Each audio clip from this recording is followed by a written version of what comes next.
Whether you can afford it or not, I actually do really recommend going into these high-end retailers, designer boutiques, luxury department stores, because last week I went to Dover Street Market here in New York City. It has 7 floors of designer clothing. And for me, after going through maybe 5 or 6 floors, there was one brand that stood out to me that I had never even heard of. And the reason it stood out to me was because of the fabrics. It had this very beautiful, tactile, and unique look to it. I think that just helped me understand my own taste and my own style so much to know what I found the most attractive.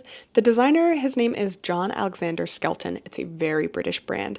And I was looking up at some past collections and his inspirations, and he was talking about this group of people in the 20th century in England who were really advocating for the freedom to roam, which essentially they really believed in the restorative effects of being in nature and to be able to sort of walk freely throughout the English countryside. And you can really see that inspiration through the clothing because it feels so organic. It feels like if a tree could grow a jacket, this is what the jacket would look like. And then you could just, pluck the jacket straight from the tree and wear it.